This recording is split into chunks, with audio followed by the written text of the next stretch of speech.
Барлықтарыңызға сәлем. Каналыма қош келдіңіздер. Бүгін мен сіздермен өте жұмсақ болып, дәмді болып шығатын алма қосылған печеньенің рецептімен бөлісемін. Мен керек заттарымды алдын ала дайындап алдым. Қопсытқышымызды ұнымызға қосып, араластырып қоямыз.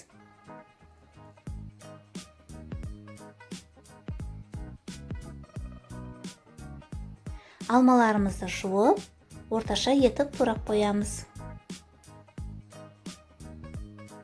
Бөлек ыдысымызға жұмыртқаларымызды жарып, үстіне шекерімізді салып, араластыратын боламыз. Миксермен араластырудың қажеті жоқ, жай венчикпен араластыратын боламыз.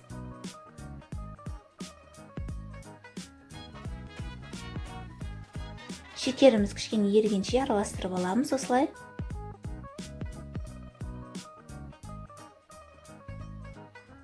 Енді үстіне бөлме температурасындағы сармайымызды саламыз. Сармайларымыз жұмсақ болуы қажет.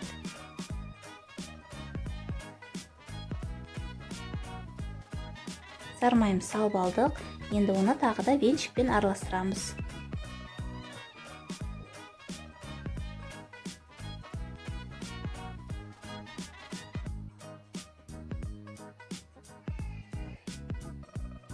Бізде бір келкі масса шығу қажет. Міне, осындай масса болып шығады. Енді үстіне ұнымызды салып, тағы да араластыратын боламыз. Осылай електен өткізіп салып алыңыздар, сонда қамырымыз өте нәзік әдемі болып шығады. Мен алдымен осылай ағаш қасықтың көмегімен араластырып аламын.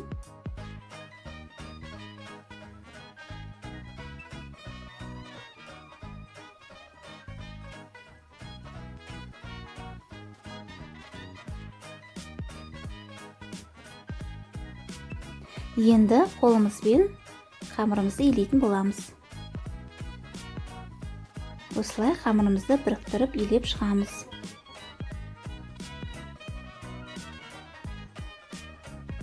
Осындай жұмсақ қамыр шығады бізде. Қамырымыз дайын болды.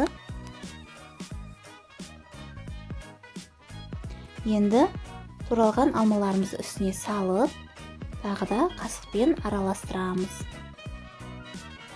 Екеуін біріктіретін боламыз.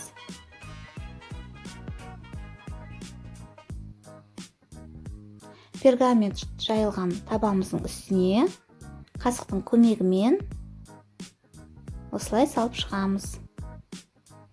Бір печеньеге бір ас қасық қамыр салынады.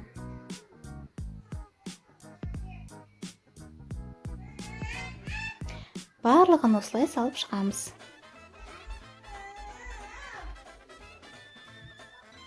Біздің печеньелеріміз өз формасын жақсы ұстап тұру үшін осылай шеттерін кішкене формаға келтіреміз.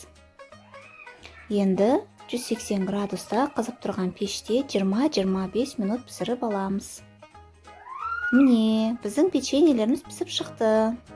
Үстіне сахарный пудра сеуіп қойсаңыздар болады.